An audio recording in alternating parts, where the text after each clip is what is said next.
एक चोर था, वो किसी राजा के घर चोरी करके भागा वहां से। सैनिक उसके पीछे पीछे भागे। अब भगता भगता आया और आकर के कहीं कथा चल रही थी, भीड़ हो रही थी, तो छुपने के लिए वहीं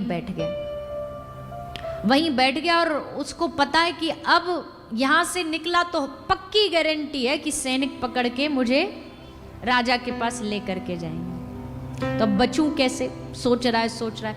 तभी जो महाराज जी कथा कह रहे थे, उन्होंने कथा कहते कहते एक लाइन बोली।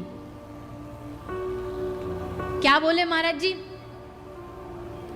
महाराज जी बोले, भैया जिस दिन हम गुरु बनाते ना, उस दिन हमारा नया जन्म होता है। उसी दिन नया जन्म होता है जिस दिन हम गुरु जी बनाते हैं। अब ये बात, ये लाइन इसके दिमाग में फिट हो गई। ये तुरंत व्यास जी कथा से उतरे। महाराज जी बोले, महाराज जी हमको आपको गुरु बनाना है।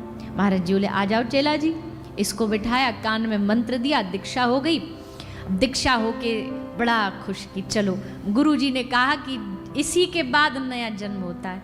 अब इतने में सैनिक आ गए, बोले इधर आ, हम तुझे गुरु बनवाते। पकड़ा और पकड़ करके इसको राजा जी के पास ले गए। राजा जी से बोले, राजा जी ये चोर। राजा जी ने पूछा, तूने चोरी करी? तो हाथ जोड़ के मुस्कुरा के बोला, राजा जी इस जन्म में तो नहीं करी। क्योंकि गुरु जी ने कहा था कि जब दीक्षा होती है तो नया जन्म हो जाता है। राजा जी बोले, तूने चोरी करी? बोले ना, इस जन्म में तो नहीं करी। पिछले का पता नहीं, पिछले का तो पिछला जाने, पर इस जन्म में तो नहीं करी। अब राजा जी ने कहा ऐसे नहीं मानेगा ये। उस समय एक, अच्छा ये केवल कहने की बात नहीं, प्रमाणित भी किया इस बात को।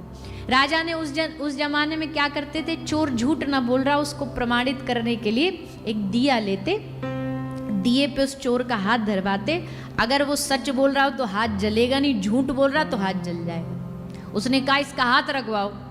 हाथ रखवाया और जैसे हाथ रखवाया भैया, गुरु का वाक्य सत्य हो गया। हाथ रखा दिए के ऊपर, पर अग्नि उसका हाथ जला ना पाई। मतलब ये बात प्रमाणित तो हो गई कि जब शिष्य गुरु बनाता है तो उस दिन उसका नया जन्म होता है।